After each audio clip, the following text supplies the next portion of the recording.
आपल्या सगळ्यांच्या मनात कुठेतरी एक स्वप्न असतं, नाही का? एक अशी इच्छा जी आपल्याला आतून सतत खुणावत असते. पण प्रश्न हा आहे की किती जण खरंच त्या स्वप्नाचा पाठलाग करण्याचं धाडस करतात? चला तर मग, आज आपण पावलो कोयलो यांच्या द एल्केमिस्ट ह्या जगप्रसिद्ध कादंबरीतून अशाच एका प्रवासाची गोष्ट जाणून घेऊया. आणि हो, ही गोष्ट फक्त एका खजिन्याची नाहीये, तर ही आहे स्वतःच्या शोधाची एक अनोखी गाथा. जरा हा आकडा बघा. 6.5 कोटी. हो, तब्बल 6.5 कोटींपेक्षा जास्त प्रती या पुस्तकाच्या जगभरात विकल्या गेल्या आहेत. आणि इतकंच नाही, तर 80 पेक्षा जास्त भाषांमध्ये याचं भाषांतर झालंय. यावरूनच या पुस्तकाचा प्रभाव किती प्रचंड आहे याचा अंदाज येतो. म्हणजे बघा, ही गोष्ट कोणत्याही देशाच्या, कोणत्याही संस्कृतीच्या पलीकडे जाऊन थेट माणसाच्या हृदयाला भिडते. आणि हे वाक्य, जेव्हा तुम्हाला मनापासून एखादी गोष्ट हवी असते तेव्हा संपूर्ण विश्व ती मिळवून देण्यासाठी मदत करतं. खरं सांगायचं तर हे एकच वाक्य म्हणजे या पुस्तकाचा आत्मा आहे. ही फक्त एक साधी कल्पना नाहीये, तर हे एक खूप शक्तिशाली तत्वज्ञान आहे. हाच तो विचार आहे की जेव्हा आपण आपल्या ध्येयाशी पूर्णपणे प्रामाणिक असतो तेव्हा हे संपूर्ण विश्व आपल्या मदतीला धावून येतं. आणि याच विचारांनी संपूर्ण कथेला एकत्र बांधून ठेवलंय. तर आपली गोष्ट सुरू होते सँटियागो नावाच्या एका अगदी सामान्य मेंढपाळापासून. तो स्पेनच्या शांत अँडालुशिया प्रांतात मस्त आपलं साधंसं आयुष्य जगत असतो. पण मग एका रात्री त्याला एक स्वप्न पडतं, इजिप्तच्या पिरॅमिड्सजवळ दडलेल्या एका प्रचंड खजिन्याचं. त्याला तेव्हा सराही कल्पना नसते की हे स्वप्न म्हणजे त्याच्या नियतीने दिलेली एक हाक आहे, एक आव्हान आहे. आणि गंमत म्हणजे हे स्वप्न काही एकदाच येऊन थांबत नाही. तेच स्वप्न पुन्हा पुन्हा त्याला सतत खुणावत राहतं.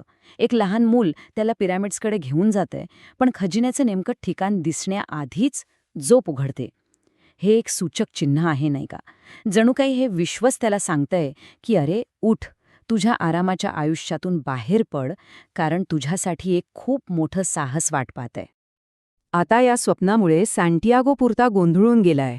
त्याच्या मनात एकच प्रश्न आहे, या हाकेला प्रतिसाद द्यायचा की दुर्लक्ष करायचं? आणि याच विचारात असताना त्याची भेट 2 अशा व्यक्तींशी होते ज्या त्याच्या संपूर्ण प्रवासाला एक नवी दिशा देणार असतात. आणि इथेच त्याला एक खूप महत्वाची संकल्पना समजते, पर्सनल लेजंड. म्हणजे नक्की काय? तर सॅलेमचा एक गूढ राजा मेल्किसेडेक त्याला समजावतो की आपल्यापैकी प्रत्येकाच्या जीवनाचा एक खास उद्देश असतो, एक अशी नियती जी पूर्ण करण्यासाठीच आपला जन्म झालेला असतो. आणि आता सँटियागोला स्वतःच्या याच पर्सनल लेजंडचा शोध घ्यायचा आहे. आणि तो एक खूप मोठा, धाडसी निर्णय घेतो. सँटियागो आपल्या सगळ्या मेंढ्या विकून टाकतो. म्हणजे आपलं सगळं सर्वस्व, आपलं सुरक्षित आणि ओळखीचं आयुष्य मागे सोडून तो स्पेनमधून आफ्रिकेतील तँजियर शहराकडे निघतो. खरं तर हा त्याच्या त्यागाचा आणि विश्वासाचा पहिला आणि सर्वात मोठा पुरावा असतो. तर मोठ्या विश्वासाने सँटियागो आफ्रिकेत पोहोचतो. पण स्वप्नांच्या या नव्या भूमीवर त्याचं स्वागत काही फुलांनी होत नाही. उलट ते खूपच कठोरपणे होतं. प्रवासाच्या अगदी सुरुवातीलाच नियती त्याची पहिली आणि कदाचित सर्वात मोठी परीक्षा घेते. हा बघा, त्याच्या प्रवासाचा एक छोटासा नकाशा.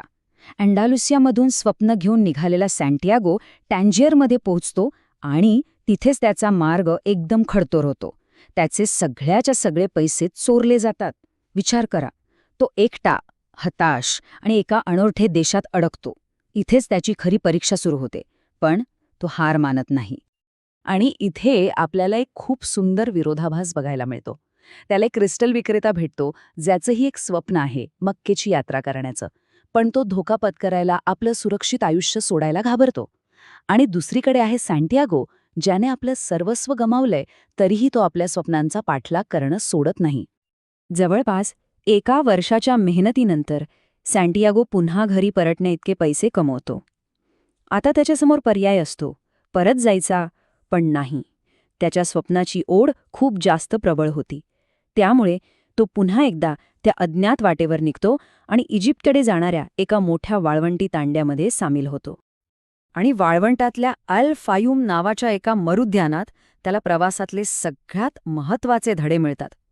इथे त्याला एक इंग्रज भेटतो, जो त्याला शिकवतो की पुस्तकी ज्ञानापेक्षा अनुभव कितीतरी पटीने महत्त्वाचा आहे. मग त्याला भेटते फातिमा, जी त्याला खऱ्या प्रेमाचा अर्थ समजवते. आणि शेवटी त्याची भेट होते त्या अल्केमिस्टशी, जो त्याला विश्वाच्या सर्वात मोठ्या रहस्याची म्हणजे जगाच्या आत्म्याशी ओळख करून देतो. आणि हेच फातिमा त्याला शिकवते. तिच्या रूपाने त्याला खरं प्रेम मिळतं. पण हे प्रेम त्याला बांधून ठेवत नाही. उलट ती त्याला त्याचा प्रवास पूर्ण करण्यासाठी प्रोत्साहन देते आणि वचन देते की ती त्याची वाट पाहेल. कारण खरं प्रेम ते तुमच्या पर्सनल लेजंडच्या मार्गात कधीच अडथळा आणत नाही. उलट ते तुम्हाला मुक्त करतं. पण प्रवास अजून संपलेला नाही. पुढे सँटियागो आणि अल्केमिस्टला एका लढवय्या टोळीकडून पकडलं जातं. आणि तेव्हा अल्केमिस्ट एक अजब दावा करतो. तो म्हणतो की सँटियागो स्वतःला वाऱ्यामध्ये बदलू शकतो.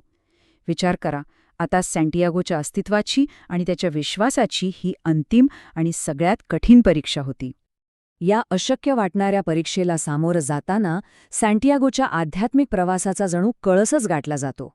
तो फक्त प्रार्थना नाही करत, तो अक्षरशः वाळवंटाशी बोलतो, सूर्याशी संवाद साधतो आणि त्या सर्व शक्तिमान हाताशी बोलतो ज्याने हे सगळं विश्व निर्माण केलं आहे.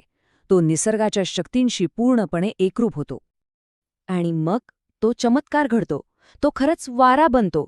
जगाच्या आत्म्याशी एकरूप होऊन तो स्वतःला वाऱ्यात बदलून दाखवतो. तो हे सिद्ध करतो की तो त्या वैश्विक शक्तीचाच एक अविभाज्य भाग आहे. आणि हा अविश्वसनीय प्रकार पाहून ती टोळी त्याला आणि अल्केमिस्टला सोडून देते. अखेर इतक्या परीक्षा पार करून आणि स्वतःला सिद्ध करून सँटियागो आपल्या अंतिम ध्येयापर्यंत पोहोचतो, इजिप्तचे भव्य पिरॅमिड्स. त्याला वाटतं, चला, आपला लांबचा प्रवास आता संपला.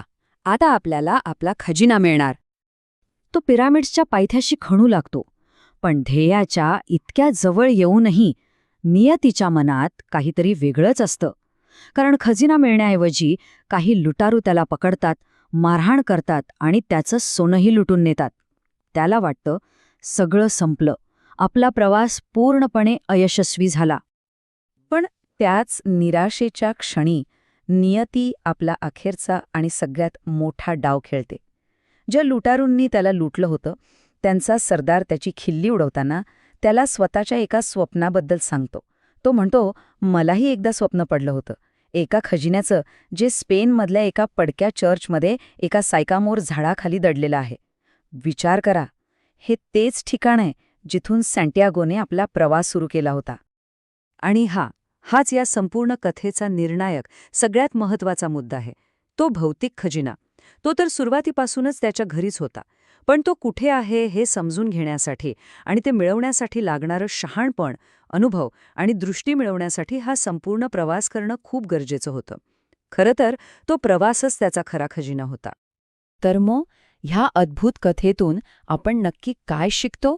आपण शिकतो की प्रवासाचं महत्त्व हे ध्येयाइतकंच किंबहुना त्यापेक्षाही जास्त आहे. आपण भीतीवर मात करून आपल्या हृदयाचा आवाज ऐकला पाहिजे. आणि सगळ्यात महत्त्वाचं म्हणजे, जेव्हा आपण असं करतो तेव्हा हे संपूर्ण विश्व खरंच आपल्याला मदत करण्यासाठी पुढे येतं. आणि हो, खरं प्रेम ते नेहमी वाट पाहतं. प्रसिद्ध सुफी संत रूमी यांचे खूप सुंदर ओळ आहे. पाणी तर घागरीतच आहे, तरीही आपण तहानलेले भटकतो. ही ओळ या कथेचं सार अगदी अचूकपणे मांडते, नाही का? अनेकदा उत्तरं आणि समाधान आपल्या अगदी जवळच असतं. पण ते पाहण्यासाठी आणि समजून घेण्यासाठी आपल्याला एका प्रवासाची, एका अनुभवाच्या प्रवासाची नितांत गरज असते. आणि शेवटी ही कथा आपल्याला एका खूप महत्त्वाच्या प्रश्नावर विचार करायला लावते. सँटियागोप्रमाणेच आपल्या प्रत्येकाच्या आत एक स्वप्न, एक उद्देश, एक पर्सनल लेजंड दडलेली असते. खरा प्रश्न फक्त एकच आहे की आपण त्याचा शोध घेण्यासाठी आणि तो खडतर पण सुंदर प्रवास करण्यासाठी तयार आहोत का?